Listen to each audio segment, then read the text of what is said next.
Israel America মনে করেছিল খামেনিকে হত্যার মধ্য দিয়ে তারা ইরানের রেজিম চেঞ্জ ঘটাবে এবং তাদের পুতুল সরকারকে বসিয়ে ইরানকে তারা নিজের মতো চালাবে, লুটপাট করবে, যা করার সব করবে। যেমন বাংলাদেশ এবং পাকিস্তান দরিদ্র দেশ হিসাবে এই দেশগুলোকে তারা উপরে বসে সাইফার পাঠায়, সরকার পরিবর্তন হয় এবং তারা তাদের পুতুল সরকারকে বসায়, ইঞ্জিনিয়ারিং করে। ইরান তো সেটা মানবে না। খামেনির মৃত্যুর পর খামেনির মেজ ছেলে মুজতফা খামেনি সুপ্রিম কাউন্সিলের ভোটাভুটিতে বিজয়ী হয়েছেন। অর্থাৎ খামেনির মৃত্যুর পর সেই স্থলাভিষিক্ত হয়েছেন মুস্তফা খামেনি। তিনি ক্ষমতায় বসেই ঘুম হারাম করে দিয়েছে দুটো দেশের, তাদের কপালে ভাঁজ পড়ে গেছে। কি করেছে বলবো। খামেনি নামটি যখন ঘোষণা এলো ইরানের পক্ষ থেকে, আমরা তো প্রথম দিনই আপনাদের জানালাম যে এমন একটি সিদ্ধান্ত এসছে, বাট এটা অফিসিয়াল না। ইরান এবার অফিসিয়ালি বিষয়টি যখন কনফার্ম করলো, ট্রাম্প বলল আমার এই ব্যক্তিকে মানতে আমি নারাজ। মার্কিন মুলুকের প্রেসিডেন্ট ডোনাল্ড ট্রাম্প বললেন ইরানের সুপ্রিম লিডার হিসেবে মুস্তফা খামেনিকে মানতে আমি রাজি নই। ইরান বলছে ট্রাম্প তুমি কে? আমার দেশের সুপ্রিম লিডার আমার দেশের জন্য, তুমি কি এই দেশের? বা তুমি কে বলে দেয়ার ইরানে কে হবে সুপ্রিম লিডার? তোমার ইচ্ছে ইরান চলবে? তুমি নিজেকে পরাশক্তিশালী রাষ্ট্রের প্রেসিডেন্ট মনে করো, বাট তোমাকে তারাই মানে যারা দুর্বল। ইরান তো দুর্বল নয়। ইরান তো তোমার ইচ্ছেতে সরকার পতন ঘটাবে না, তোমার ইচ্ছায় তোমার পছন্দের ব্যক্তিকে সরকার বানাবে না। একদম স্ট্রেট ইরান বলল ট্রাম্পকে। তো এই ব্যক্তি মানে মুস্তফা খামেনি, তিনি হলেন আইআরজিসি সবচেয়ে প্রিয় ভাজন। খামেনি তো বয়স হয়ে গেছে প্রায় 87 বছর। আইআরজিসি কে নেপথ্যে বসে কন্ট্রোল করতেন এই মুস্তফা খামেনি। যেহেতু যুদ্ধটা আইআরজিসি মেইনলি করছে, তাই মুস্তফাকে আইআরজিসি চাচ্ছে তাদের লিডার হিসেবে, কারণ তার সাথে তাদের কেমিস্ট্রি ভালো। এবং খামেনিকে নিচে তার বাবাকে কাছ থেকে দেখেছেন তিনি পারবেন ইরানকে ঐক্যবদ্ধ করে রাখতে। এই বিষয়গুলোকেও ইরানের জনগণ মাথায় রেখেছিল। তো খামেনির ছেলে মুস্তফা খামেনি ক্ষমতায় বসেই বিগ সারপ্রাইজ দিলেন বিশ্বকে।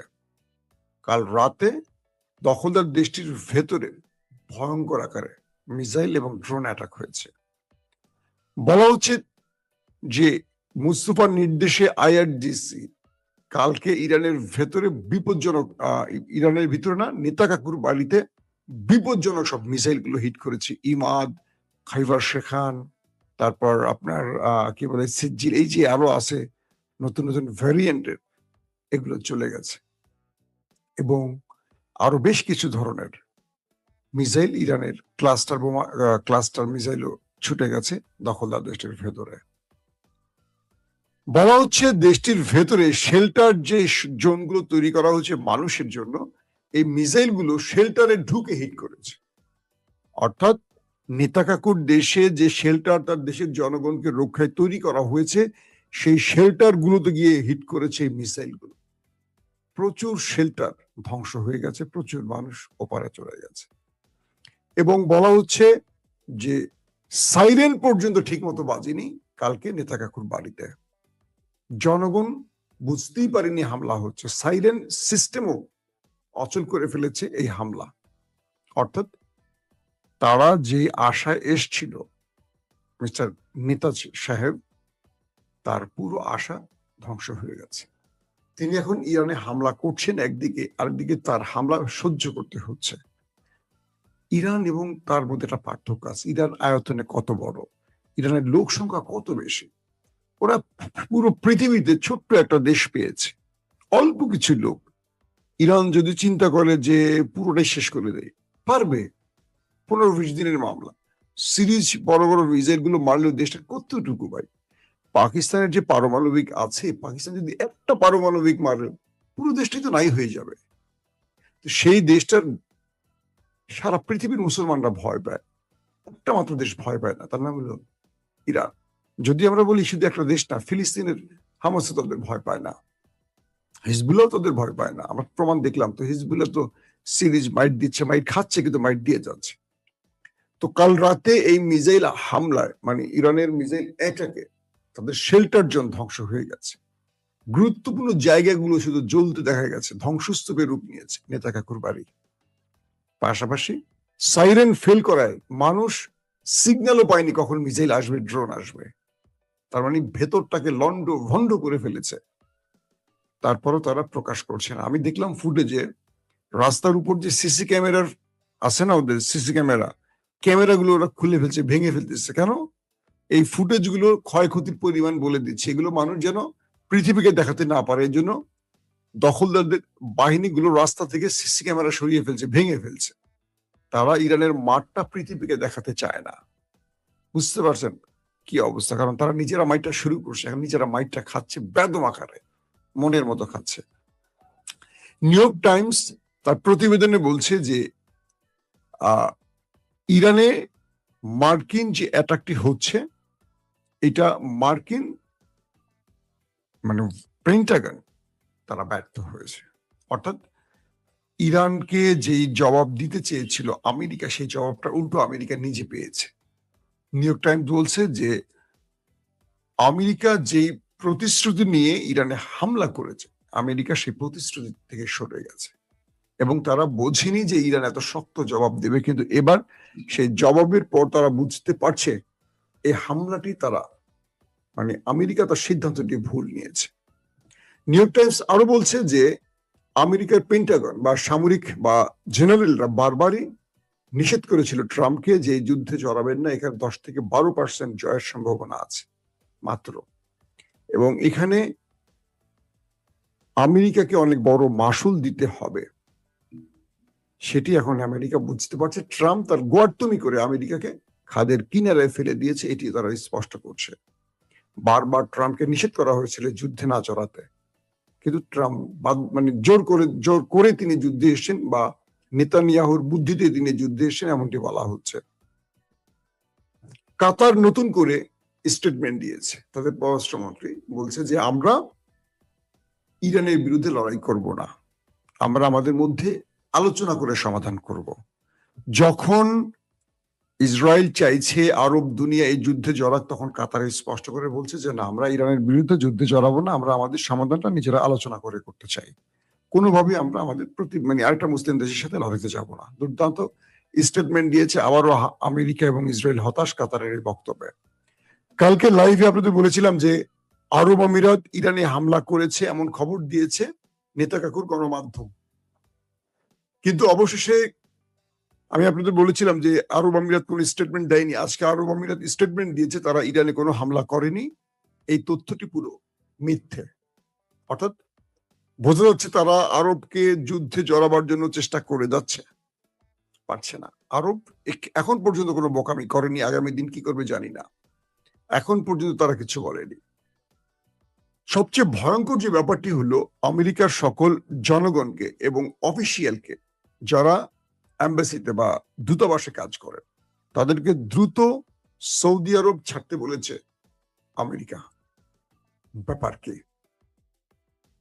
আমেরিকার জনগণ তো অনেক চলেই গেছে সৌদি আরব ছেড়ে বা আরব রাষ্ট্র ছেড়ে, এবার অফিসিয়ালদের দূতাবাসে কর্মকর্তাদের কেন দেশ ছাড়তে বলছেন? তার মানে সৌদি আরব নিয়ে বড় কোনো অ্যাডভেঞ্চারে যাচ্ছে আমেরিকা ইসরায়েল।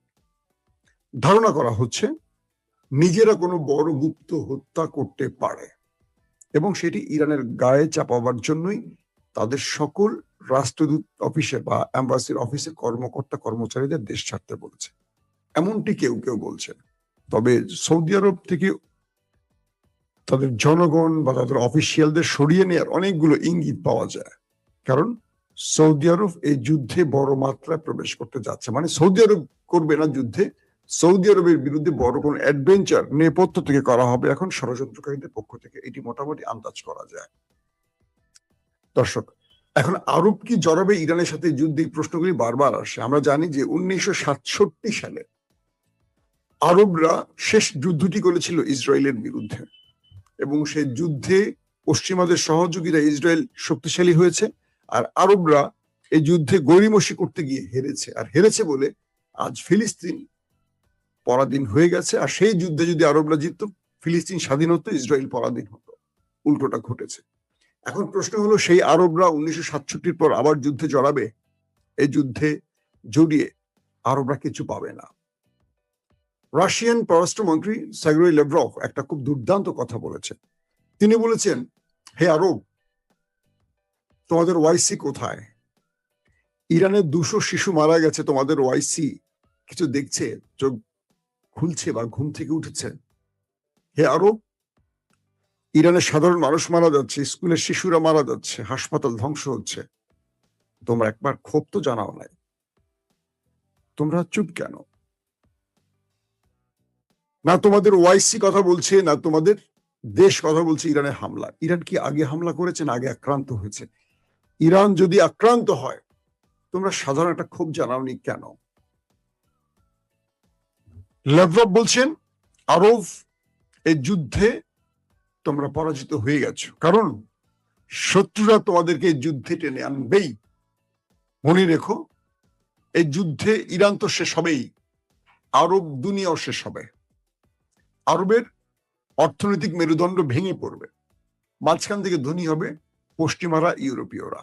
কারণ এই যুদ্ধে তারা জড়াবে এবং তাদের সুবিধার নাম করে তাদের তেল, গ্যাস, সম্পদ, সোনাদানা সব এখন লুট করবে ওরা।